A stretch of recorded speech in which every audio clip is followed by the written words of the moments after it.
My phone buzzed with another vendor confirmation as I reviewed the final invoice details for tonight's event.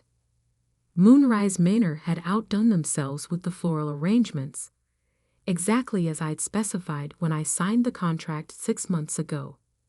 The crystal chandeliers cast perfect light across the reception hall, illuminating 300 guests who had no idea they were celebrating in a venue I owned through my hospitality investment portfolio. I'm Katherine Morrison, though most people here still think of me as little Katie, who used to follow her older siblings around. At 31, I spent the last 12 years building Morrison Hospitality Group from a single restaurant investment into a network of premium venues across 3 states. But tonight, I wasn't here as a CEO. I was here as family, watching my cousin Derek marry his college sweetheart in what everyone assumed was just another expensive wedding venue. The irony wasn't lost on me. When Derek had called 8 months ago, panicked because his original venue had double booked, I'd quietly arranged for Moonrise Manor to have a last-minute cancellation. The booking fee alone could have covered a luxury car, but family was family. Even family that had spent years treating me like I was still the awkward teenager who chose business school over sorority life. Julia approached my table near the back, her champagne flute already half empty despite the reception starting only an hour ago. At 35, she perfected the art of looking elegant while radiating disapproval.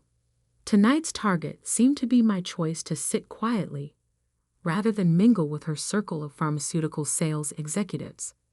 "Katie," she said, settling into the chair beside me without invitation. "You look nice." The pause said everything.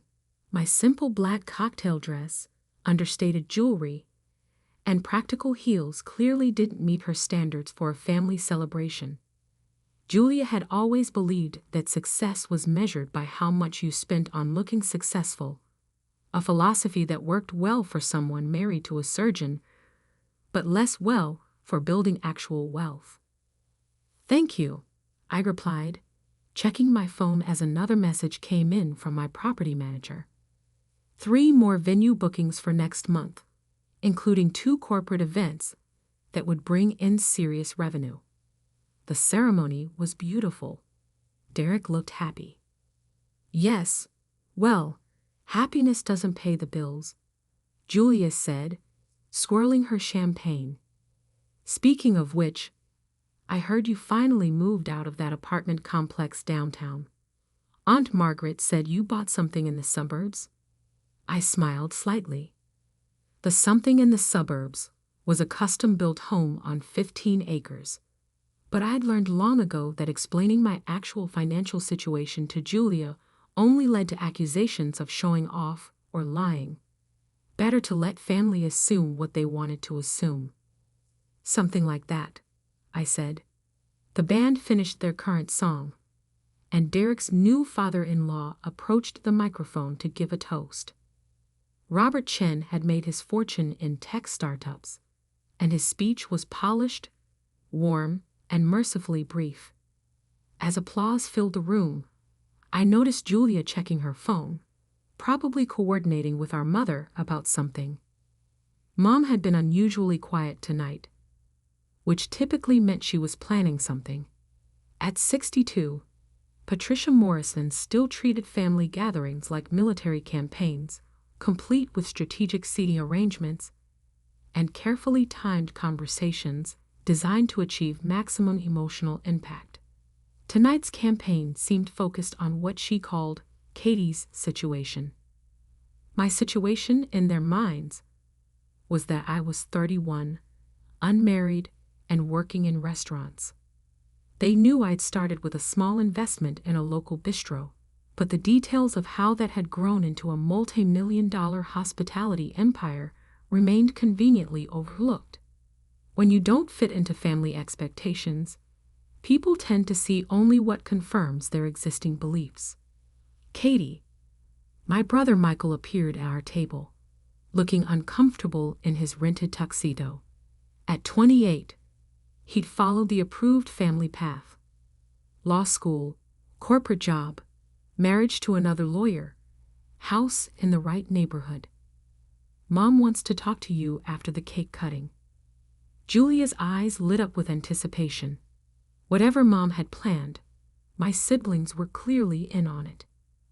I'd seen this dynamic before, usually at holidays when someone had decided it was time for another intervention about my life choices. Of course, I said calmly, looking forward to it.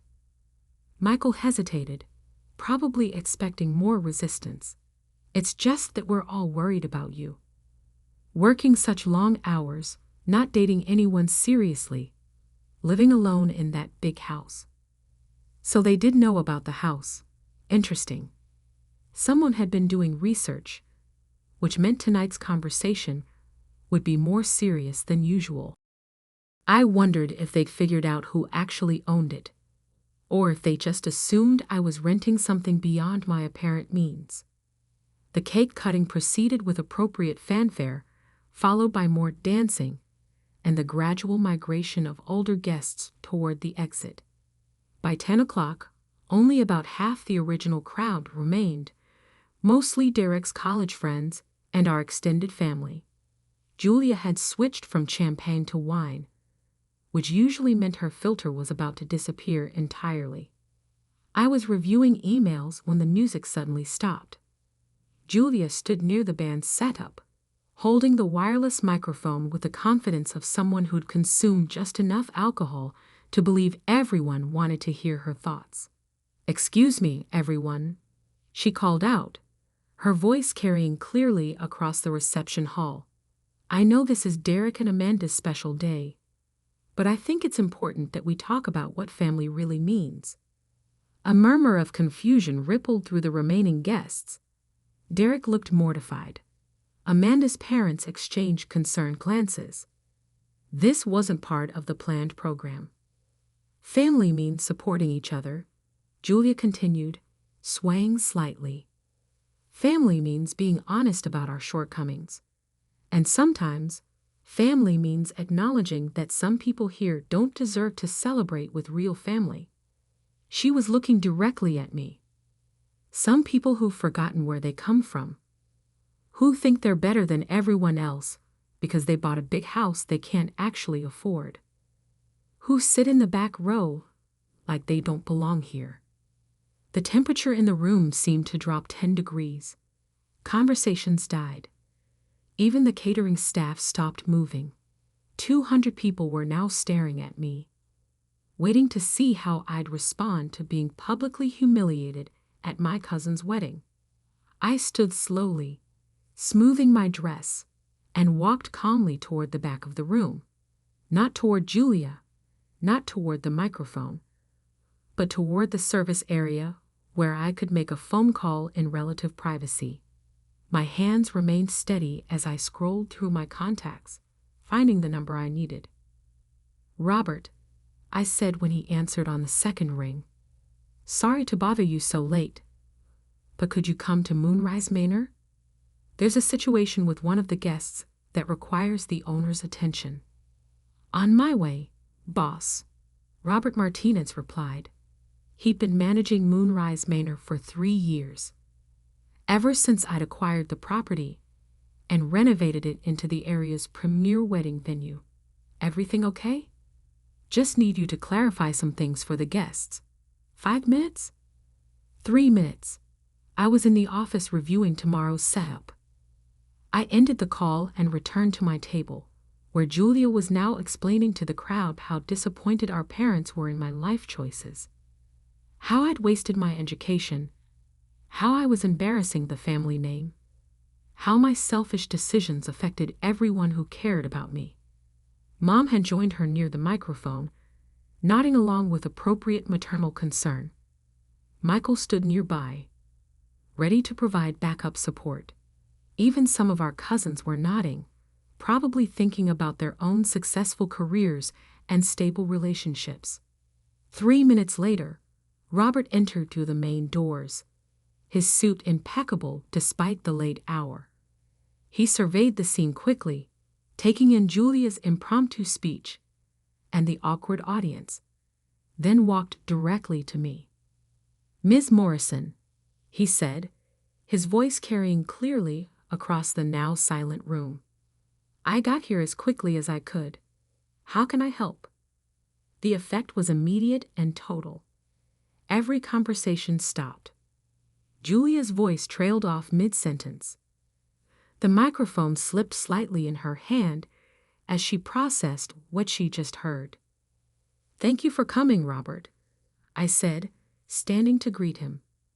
"I was hoping you could clarify something for our guests about the venue policies." "Of course, boss. What do you need?" That second "boss" hit the room like a physical force. Julia's face went from flushed to pale in approximately 3 seconds. Mom's expression shifted from concern to confused to something approaching horror as the implications became clear. "Actually," I said, looking around at my family's stunned faces, "I think the clarification can wait. Why don't you go ahead and prepare tomorrow's setup? I'll handle things here." Robert nodded professionally. "Let me know if you need anything else. The night security team is already in place, and I'll be in the office until midnight finishing the quarterly reports." As he left, the silence in the room became deafening. Julia still held the microphone, but no words were coming out. Derek and Amanda stood frozen by their cake table, probably wondering if their wedding reception had just turned into a family catastrophe. I walked slowly back toward the front of the room, my heels clicking against the marble floor that I'd personally selected during the renovation. Past the crystal chandeliers I'd chosen, past the custom millwork I'd commissioned, past family members who were beginning to understand that the little sister they'd been pitying owned the ground they were standing on.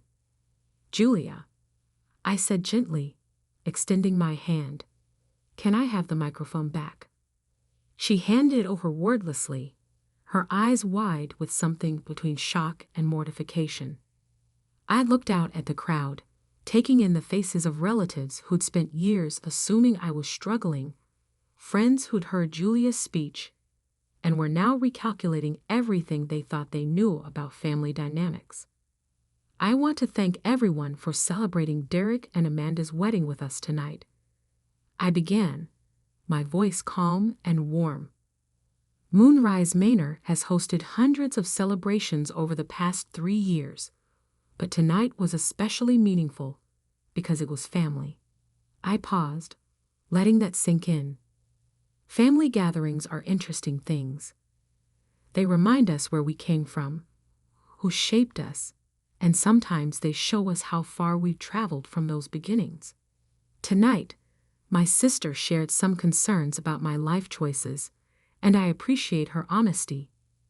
Julia was now staring at her feet, probably calculating how much damage control would be needed. She's right that I did buy a house I can't afford. The mortgage payment is 0 because I paid cash. She's also right that I work long hours in restaurants. When you own 15 of them across 3 states, the hours can be challenging. The murmur that went through the crowd was audible now. Math was being recalculated. Assumptions were crumbling. But most importantly, she's right about family. Family does mean supporting each other, being honest about our shortcomings, and acknowledging when we've made mistakes. I looked directly at Julia, who was now visibly shaking. The mistake here isn't that someone doesn't deserve to celebrate with family.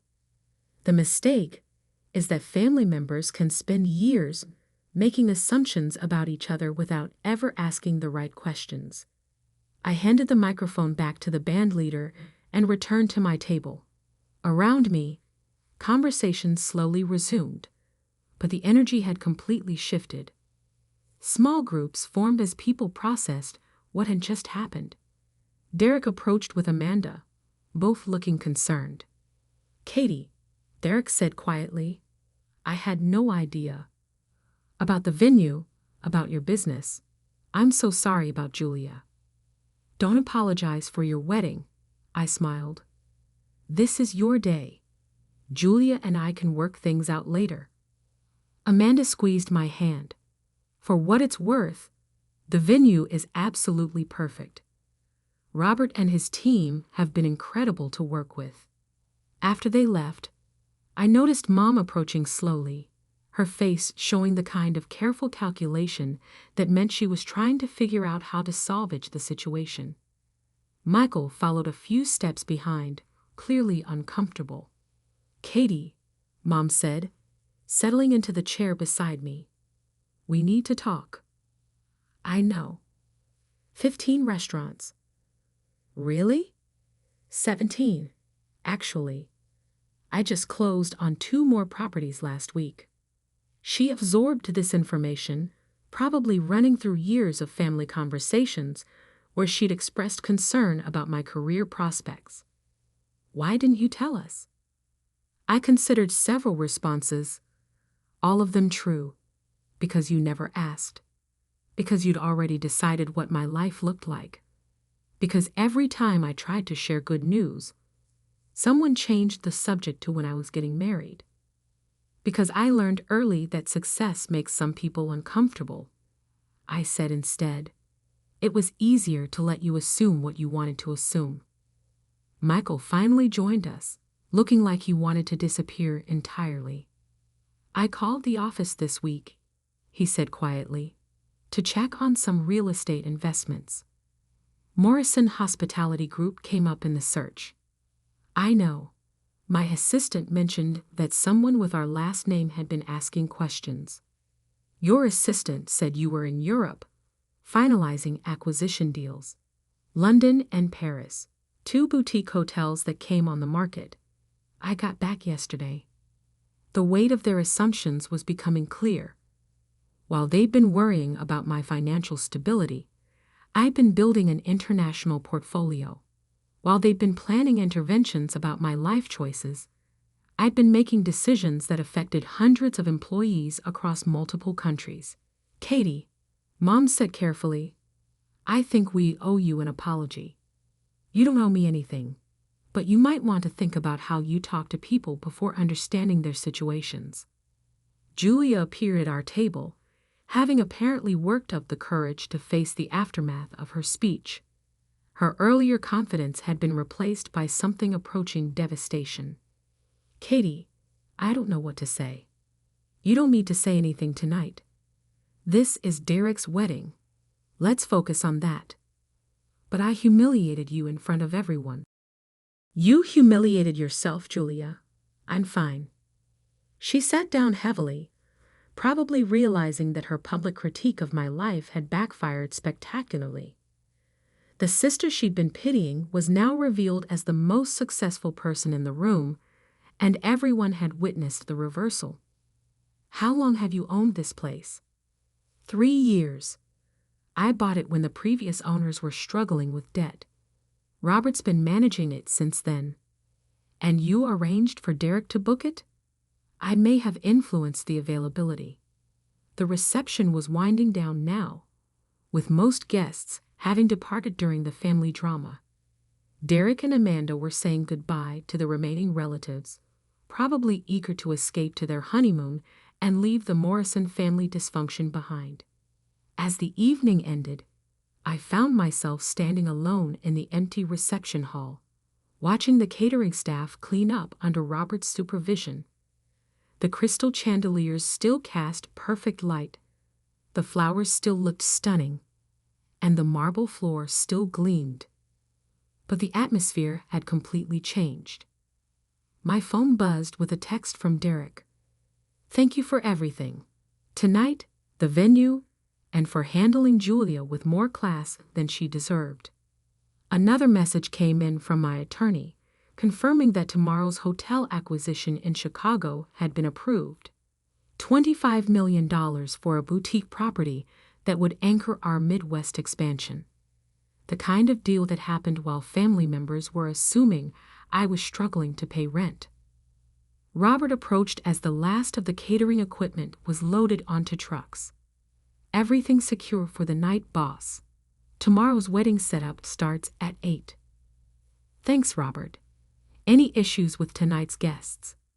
He smiled diplomatically. Nothing we haven't handled before.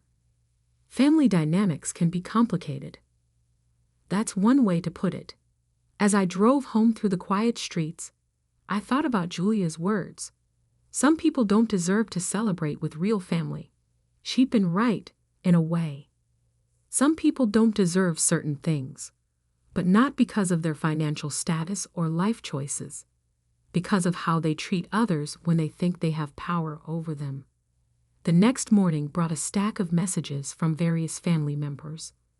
Apologies, explanations, requests for coffee meetings to clear the air.